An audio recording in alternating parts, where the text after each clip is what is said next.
All right, so welcome everyone. And here in this last final lesson, we're going to wrap up all the things with the process of taking the rendering and all. And till now, I hope so that you must have enjoyed the lessons and it would be easygoing process for all of you to understand the course and the modules. So what we're going to do here is that we do have the rendering setup. Well, let me just going to tell you briefly that this is really going to be very basic setup for that. We do not have the complex and sophisticated render setup that we're going to include.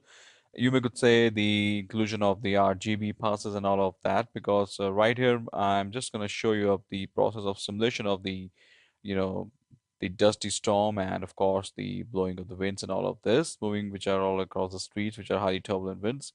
So these two fluids we have taken down the simulation settings and all of that.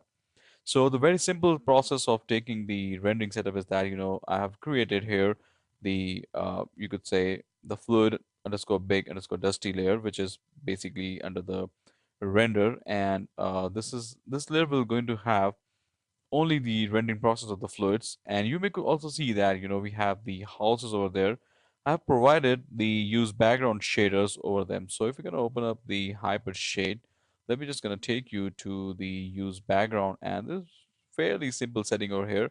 Just need to switch on the reflectivity from 1 to 0, because we don't want them to capture the reflections at all.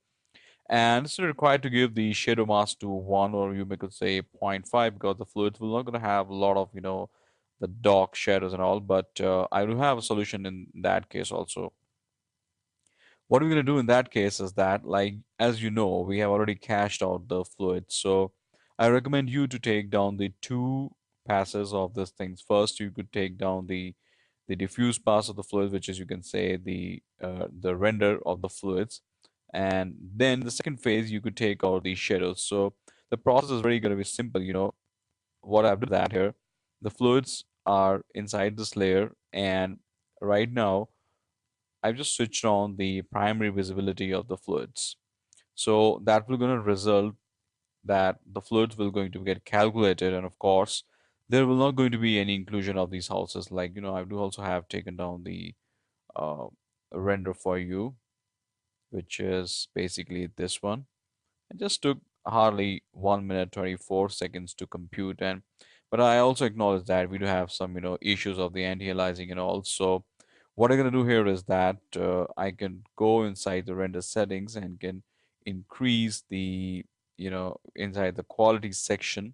And I'm here using the legacy method only. I'm not going to utilizing the new setup for the mental render, because that may could be a bug inside the Maya. But I gave a try 2 to 3 times and it just crashed the Maya. So just using only the legacy methods for that. So in the sampling, I have the adaptive sampling enabled, where I've taken the max sample level to 1 only. And going down, I do have the filter set to the Michelle, and would like to go with the 4 and 4 in fact.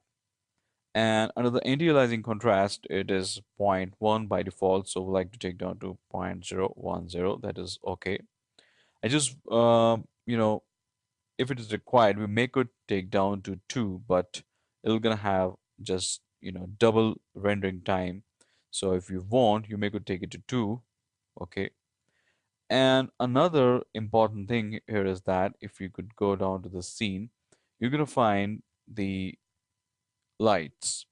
Under the lights, there is a new option, they have provided here with Maya 16. There is the shadows, although it's no doubt existing previously also, but the position has been changed.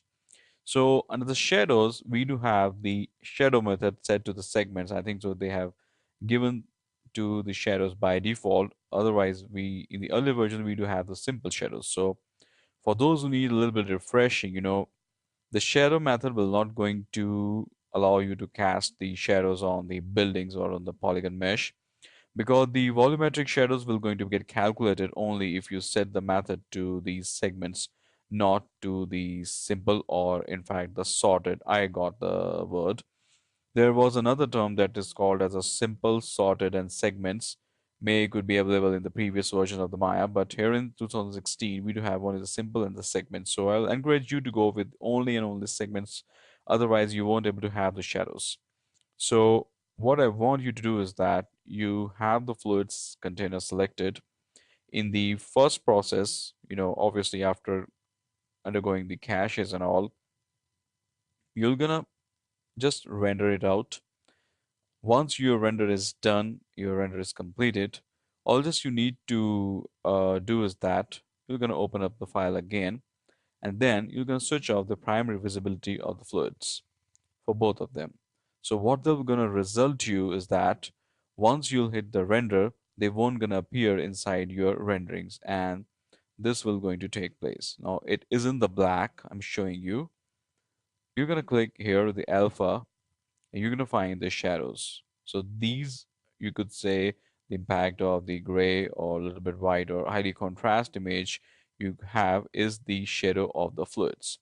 And the question comes that why are we getting the shadows? Why? Because we already have disabled the section here that's called as the real light. So the fluid won't going to cast out the shadows, but for that you need to have another directional light inside your scene or any of the light you prefer.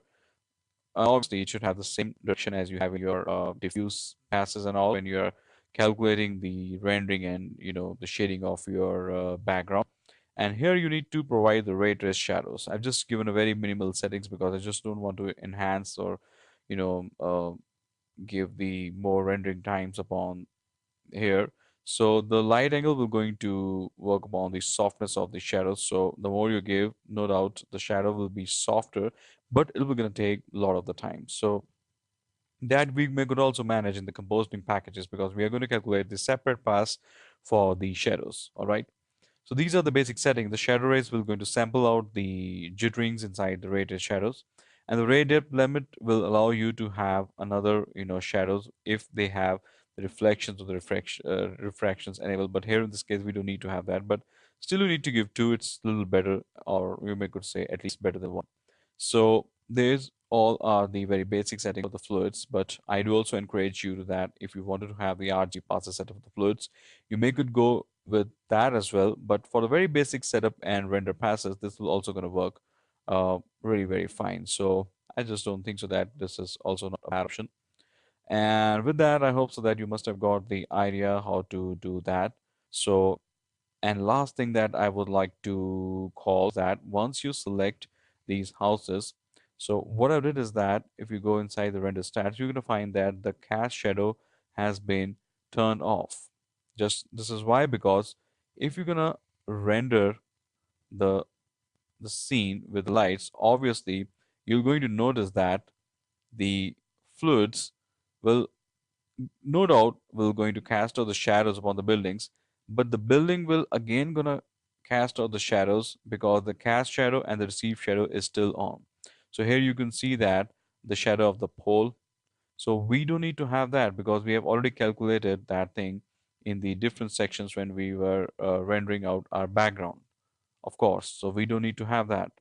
So just to save the time and all, what I've did is that if you could just click the one and press the up arrow to select all the meshes of your scene, then you need to go here inside the general editors. I can open up the attribute spreadsheet, and here you have something under the render tab where you're going to find out the cast shadow. So you could see that I have deliberately switched off all the cast shadows. The receive shadows obviously need to be switched on, otherwise they will not going to receive the shadows of the fluids.